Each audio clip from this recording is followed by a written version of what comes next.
Hey, this is Tim with Family Built Outdoors. Today we're going to be installing the RPM Extreme wiring harness kit into this 2012 Jeep JK. It's got a 6-liter with a 6L80 transmission. And we got the complete kit from RPM Extreme. I was actually contacted about this the other day on if I could go ahead and install this harness and get this Jeep running for a good friend of ours. So let's get into it.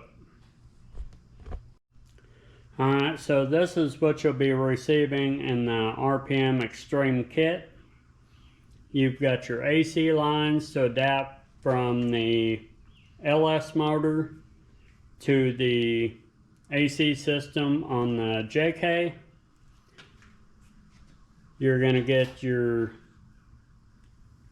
boots for your intake. You're going to get I think it's around a 70-page instruction manual. It's got tons of pictures in it. You're going to get your easy CAN bus, which is what creates what they call a handshake between the JK instrument panel and all the controls and the LS motor. And then you're going to have the inside harness, and then you're going to have the engine harness. So, like I said, a good friend of ours dropped this off. The motor and transmission transfer case has already been installed.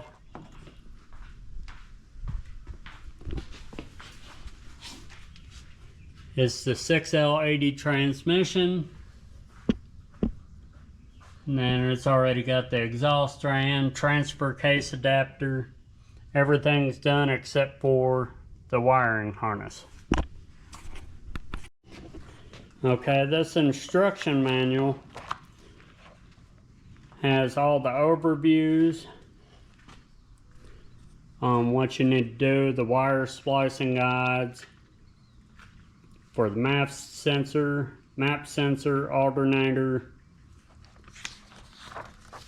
all the HP tuners, instruction manuals for tuning the ECM, and it goes through, tells you how to remove the body, but the part that we're gonna go to is the wiring harness part of it.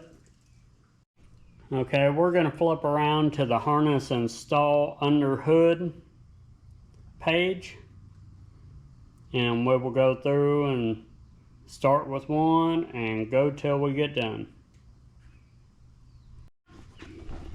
Alright, so the first thing that the instruction manual says is to lay out the wiring harness. This side over here is going to be the passenger side. This side over here is going to be the driver's side. And the way you can tell is once you find the starter and the crankshaft position sensor, those are both going to be on your passenger side of your engine.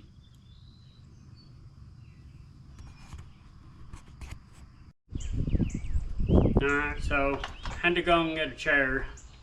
This Jeep's on 37s and I was having short people problems. So we will go ahead and try to pull the harness back towards the firewall. Be careful not to get ends hung.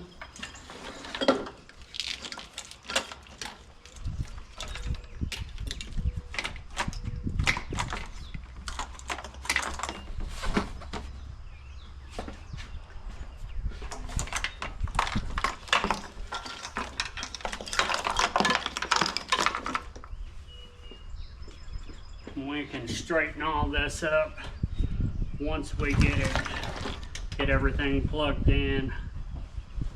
And so this is your transmission solenoid wire. You're going to tuck it down between the engine and the firewall, which I have to say is a pretty tight fit.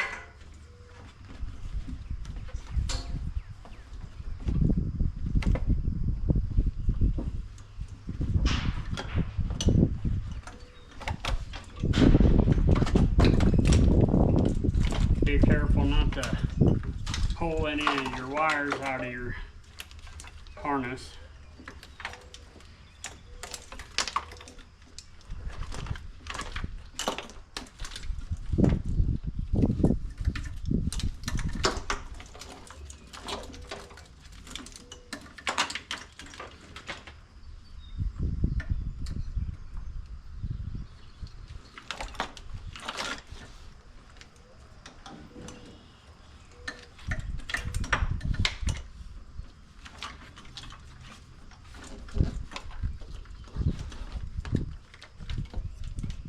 Okay, so it should look something like this, and then you've got all your injectors are laid out in a row, so it's really hard to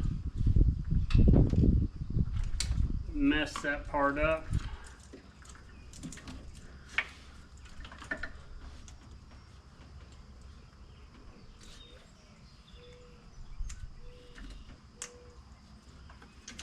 I believe this kit comes with its own injectors also.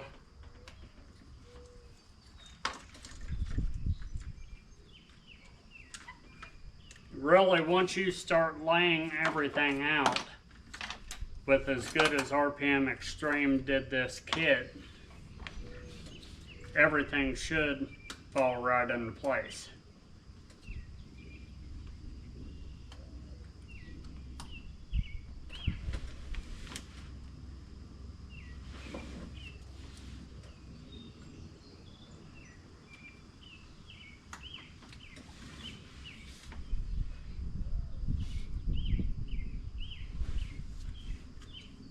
Make sure you don't have any pins bent when you're trying to hook these coil wires up.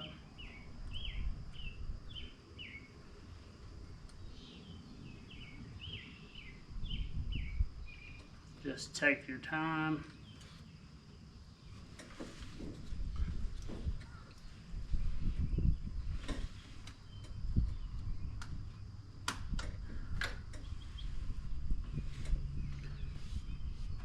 And then you've got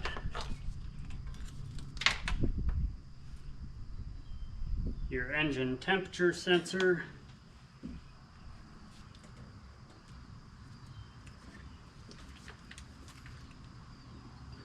Then your camshaft position sensor. This, on this engine, will actually go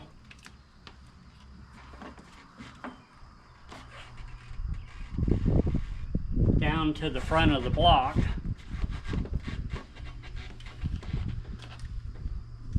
Which I may have to snake it down through there, or okay, so if I go down in between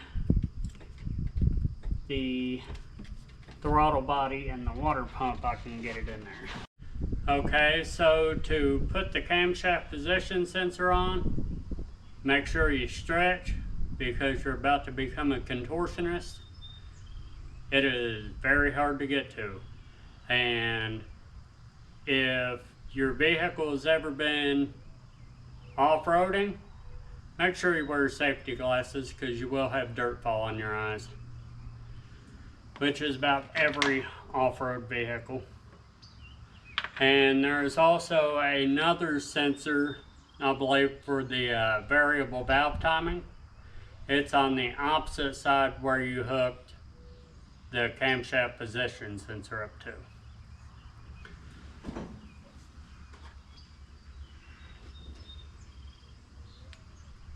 So right here is your alternator wire.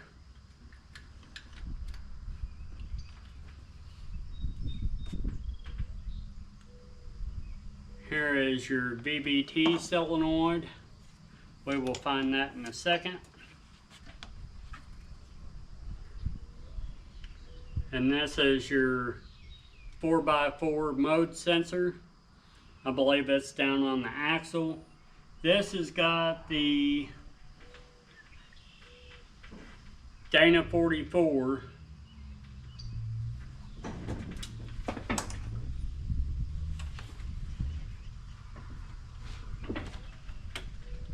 So we will find out where this one goes. Until then, just lay them off to the side. And once you run out of wires on this side, go ahead and start on your opposite side. You've got a O2 driver downstream, O2 front. So those are going to go down along where the transmission solenoid went. Alright, so I wanted to correct something that I said earlier. Your transmission wire that runs your transmission, the plug-in on that transmission itself is actually on the passenger side. You'll still have to route it down through the driver's side due to the space being too tight on the driver's side and between the firewall and the head. So run it down on your driver's side, and then once you get underneath, you can loop it over the transmission and plug it in where it needs to go. It's towards the tail shaft of the transmission. Alright, so we've got our injectors, our coils, our camshaft position sensor. I went ahead and hooked up the crankshaft position sensor, which is also on the passenger side behind the starter. Make sure you plug that in, it will not run without it. And also make sure to hook your ground, which will have an eye like this. Put this to a bolt in the back of the head. There should be 2 empty spots on each head that you can run a bolt. Alright, so now what I'm going to run is the canister purge valve and the fuel tank pressure sensor. I'm going to run it down through the firewall here, go over top of the transmission and plug it into the fuel tank.